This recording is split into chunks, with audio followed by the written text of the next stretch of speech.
अब मैं आपको दिखाता हूं भयंकर बाढ़ से जूझ रहे पंजाब, जम्मू कश्मीर और हिमाचल का हाल।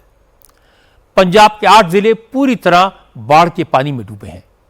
पठानकोट, गुरदासपुर, फाजिल्का, कपूरथला, तरन तारण, फिरोजपुर, होशियारपुर और अमृतसर में खेत, खलिहान, मकान, सड़कें, हाईवे सब कुछ डूब गया। कुछ गांवों की हालत तो यह है कि वहां मकान आइलैंड की तरह नजर आ रहे हैं। आर्मी, एयरफोर्स, बीएसएफ और एनडीआरएफ ने लोगों को रेस्क्यू करने के लिए लार्ज स्केल ऑपरेशन चलाया है।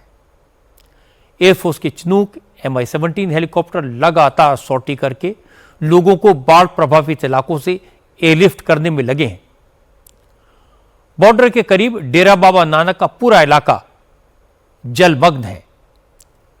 इंडिया टीवी के संवाददाता पुनीत परिंजा ने बताया कि भारत पाकिस्तान बॉर्डर पर बनी फेंसिंग भी डूब गई है।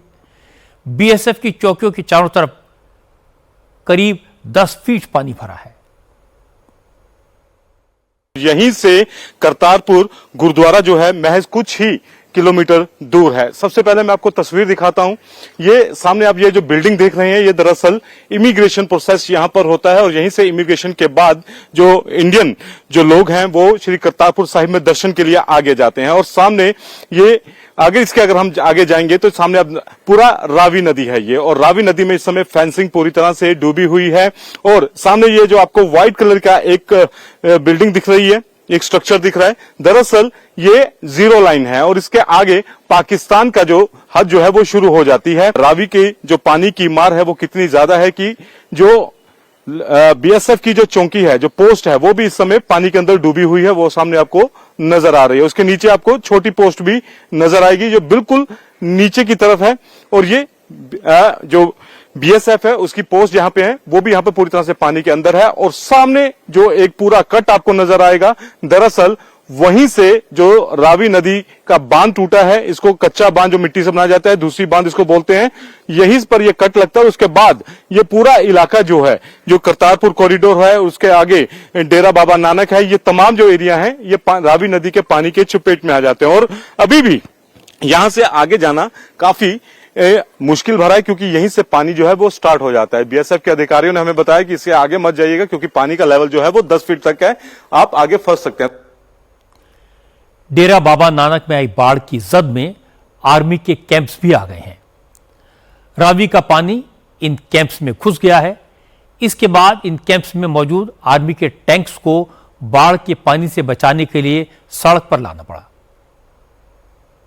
इस वक्त हम करतारपुर कॉरिडोर पर मौजूद और यहां पर आप इन टैंक्स को देखकर हैरान हो जाएंगे कि सड़क पर इस समय ये टैंक जो है वो दौड़ रहे हैं। एक टैंक ये है और दूसरी तरफ टैंक जो है वो सामने नजर आ रहा है। और ये टैंक करतारपुर कॉरिडोर की सड़कों पर दौड़ते हुए नजर आ रहे हैं। और इसके पीछे वजह है कि यहां पर रावी के पानी की मार के बाद काफी ज्यादा पानी आ गया, लिहाजा टैंक जो है अब उनको सड़कों पर लेकर आया गया है ताकि इन्हें अब बचाया जा सके। और ये तस्वीरें इस वक्त आप देख रहे हैं कि अब टैंक जो है वो करतारपुर कॉरिडोर की सड़कों पर इस तरह से दौड़ते हुए नजर आ रहे हैं कि जो बाढ़ के पानी में इनका नुकसान ना हो पाए और इन्हें बाहर अब निकाला गया है। और हम भी पहली बार देख के हैरान हो गए जब हमें इस तरह से टैंक यहां पर दिखे। हालांकि गुरदासपुर में आर्मी और बीएसएफ के कई कैंप्स बाढ़ में बह गए हैं। इन कैंप्स में फंसे 38 आर्मी और 10 बीएसएफ जवानों को एयरलिफ्ट किया गया। ये एक बहुत हाई रिस्क ऑपरेशन था। रावी के तेज बहाव के कारण आर्मी के कैंप्स और बीएसएफ की पोस्ट के चारों तरफ कई फीट पानी आ गया। इस वजह से जवानों का यहां से निकलना नामुमकिन हो गया। क्योंकि पानी लगातार बढ़ता जा रहा था, इसलिए जवानों की जान पर खतरा था। इसलिए इस इमरजेंसी में इस रेस्क्यू ऑपरेशन को अंजाम दिया गया। गुरदासपुर के बॉर्डर वाले इलाके और फिरोजपुर में हालात बेकाबू हैं। आर्मी रेस्क्यू के काम में लगी है। गुरदासपुर के मकोड़ा पत्तन इलाके में रावी का पानी स्टेट हाईवे पर आ गया है। सड़क कहीं दिखाई ही नहीं दे रही, दूर दूर सिर्फ पानी ही पानी नजर आता है। इस आपदा में फंसे लोगों को आर्मी बोट के जरिए निकाल रही है। चिनूक हेलीकॉप्टर्स के जरिए फ्लड अफेक्टेड एरियाज में लोगों तक खाना और पीने का पानी पहुंचाया जा रहा है। डेरा बाबा नानक इलाके में कलनौर गांव के एक स्कूल में करीब 40 मजदूर और गांव वाले फंस गए। इनमें महिलाएं, बच्चे और बुजुर्ग भी शामिल थे। ये जगह करतारपुर कॉरिडोर से करीब 10 किलोमीटर दूर है। आर्मी और एनडीआरएफ ने रेस्क्यू ऑपरेशन चलाकर इन लोगों को बाहर निकाला। यहां से बाहर आए लोगों ने बताया कि बाढ़ का पानी घरों की दूसरी मंजिल तक पहुंच गया था। अगर कुछ घंटे और वो फंसे रहते तो उनका बचना मुश्किल था। पंजाब के लोगों को बाढ़ से बचाने के लिए सेना ने अपनी पूरी ताकत लगा दी है। आज सेना ने अमृतसर में रेस्क्यू ऑपरेशन में अपने स्पेशल मोबिलिटी व्हीकल एटॉन 1200 को भी उतारा। इस व्हीकल का इस्तेमाल अब तक सेना सिक्किम जैसे दुर्गम इलाकों में करती थी। यह वाहन सिर्फ जमीनी नहीं बल्कि पानी, बर्फ, रेगिस्तान, दलदल, टीले और चट्टानी इलाकों में भी आसानी से चल सकता है। इसे इस तरह डिजाइन किया गया कि यह पानी में तैर सकता है।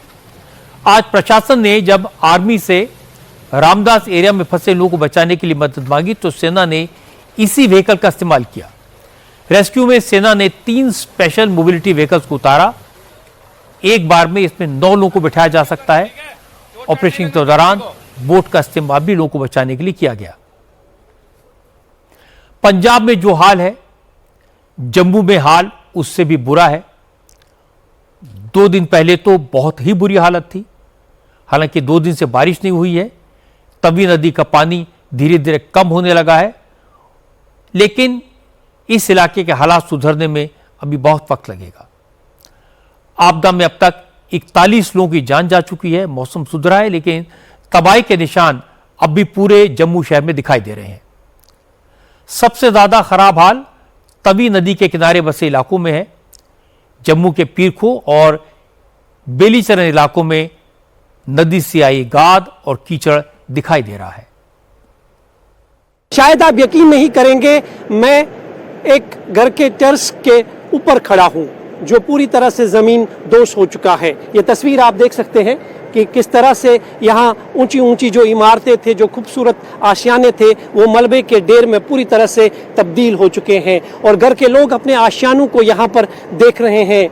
बचा हुआ सामान को समेटने की तलाश कर रहे हैं। छोटे बच्चे हैं, आप देख सकते हैं कि किस तरह से वो यहाँ पर बचे हुए सामान को तलाश कर रहे हैं कि शायद कोई चीज़ जो है यहाँ पर बची हुई दिखाई दे। मेरी नज़र इस इलाके में जहाँ तक जाती है, मुझे बस सिर्फ ये बर्बादी की तस्वीरें नज़र आ रही है। आप देख सकते हैं, अगर मैं इन घरों को गिनूं, 1 2 3 4 5 6 7 8, ये सिलसिला जो है इसी तरह से जो है आगे तक दिखाई देता है। ये घर का सामान आप देख सकते हैं, मुझे यहाँ पे कपड़े दिखाई दे रहे हैं और ये टीन का छत है। कोई भी चीज़ जो है इस घर में दिखाई नहीं दे रही है और ये घर के लोग हैं जो अपने आशियानों को एक नज़र से देख रहे हैं। कल तक ये आशियाने यहाँ पर खूबसूरत थे, लोग यहाँ पर रहते थे, लेकिन अब जो है ये एक बर्बादी की तस्वीर यहाँ पर दिख रही है। 1 बजे से बाद शुरू हो गया था पानी आना, देखो 3 बजे तक ये गिर गया था। 3 साढ़े 3 4 बजे नीचे आ गया था बिल्कुल। हाँ, फिर हम तो भाग गए थे, पता नहीं कितने टाइम लगा इसको गिरने में। माँ मवेशी थी तो वो भी कोई लेके भागे, हम गाय लेके भागे, बकरी रह गई यहाँ। हमारे 7 कमरे थे, 2 कमरे बचे हैं उसमें छोटे छोटे, बस। नहीं, कभी भी नहीं देखे जितना ये शायद हुआ है। हमने ये कभी देखा नहीं जितना नुकसान हो गया सबका। कोई सामान निकाल नहीं पाया, जितना सामान था सब कुछ बह गया। ये हमारा ही घर है। ये अचानक से हुआ, एकदम कोई पता नहीं लगा, अचानक से हुआ। पहले कोई लगभग 12 बजे के पास पानी इधर ही था, नीचे ही था, डाउन ही था। उस टाइम को नहीं, हमने सोचा चढ़ेगा ही नहीं। जैसे कोई 1 2 के करीब हुआ तो अचानक से पानी आया, ऐसे लगा जैसे कि किसी ने पीछे डैम छोड़ दिया। हिमाचल में भी बारिश से भारी तबाही हुई है। चंबा में अभी भी बारिश हो रही है, कई जगह लैंडस्लाइड हुआ है, इसलिए लोग दहशत में हैं। कुल्लू और मनाली में बारिश रुकी हुई है। ब्यास का पानी कम हो गया है, लेकिन मनाली अभी बाकी इलाकों से कटा हुआ है। कुल्लू और मनाली को जोड़ने वाली 4 लेन रोड ब्यास नदी में बह गई है। इंडिया टीवी के संवाददाता पवन नारा कुल्लू में हैं।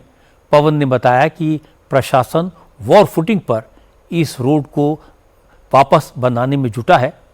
मैं आपको कुल्लू मनाली हाईवे पर बने एक रिजॉर्ट की पुरानी तस्वीर दिखाता हूं। उसमें आप देख सकेंगे कि ब्यास नदी से ये रिसोर्ट कितनी दूर है। बीच में 4 लेन की सड़क है, लेकिन अब जब पवन नारा वहाँ पहुँचे तो उन्होंने जो देखा वो डराने वाला है। ब्यास नदी का किनारा बिल्कुल इस रिसोर्ट को छू रहा है और रिसोर्ट अब खतरे की जद में है। इस वक्त हम कुल्लू से आगे कुल्लू मनाली हाईवे पर खड़े हैं और आपको मेरी बातों पर भरोसा नहीं होगा, लेकिन फिलहाल जो हाईवे था उस पर ब्यास नदी ने कब्जा कर लिया है। जब ब्यास नदी का रौद्र रूप आया तो पूरे हाईवे को अपने साथ बहाकर ले गया। आप सामने अगर देखेंगे जहां वो जेसीबी खड़ी है वो हाईवे का दूसरा हिस्सा है जो गायब हो चुका है और अब हाईवे पर ब्यास नदी का पानी आपको दिखाई दे रहा है। ये ऊपर शिरार रिजॉर्ट आप देख पा रहे हैं। इस शिरार रिजॉर्ट को आप देखेंगे तो लगभग ये 1, 2, 3 मंजिल का है और नेशनल हाईवे से इसकी ऊंचाई 30 फीट थी। जाने के लिए पुश्ता दिया गया था, लेकिन अब यहां से सारा पुश्ता गायब हो गया है। नदी के स्तर से लगभग 40 से 50 फीट ऊंचे हवा में आपको ये शिरार रिजॉर्ट दिखाई दे रहा होगा। और दूसरी तरफ अगर आप देखेंगे यहां पर आपको वो रिटेंशन वॉल दिखाई देगी। ये रिटेंशन वॉल यहां पर जो ली गई है वो हाईवे के लिए थी, अब वो सिर्फ दीवार बची है और पानी का स्तर इतना था कि उस दीवार तक पानी जा रहा था। वहां से पूरा हाईवे खत्म हो गया। ऐसी जगहों से रिपोर्टिंग करना आसान नहीं होता, वहां तक पहुंचना बहुत मुश्किल होता है। मंजूर मीर और पवन नारा, मैं दोनों की तारीफ करूंगा, इन्होंने रिस्क लेकर ये रिपोर्ट्स आप तक पहुंचाई हैं ताकि आपको अंदाज़ा लगे कि हिमाचल, पंजाब, जम्मू कश्मीर में कितनी बुरी हालत है। इसके अलावा उत्तराखंड, हरियाणा, राजस्थान और तेलंगाना में भी बाढ़ से हालात ख़राब होने लगे हैं।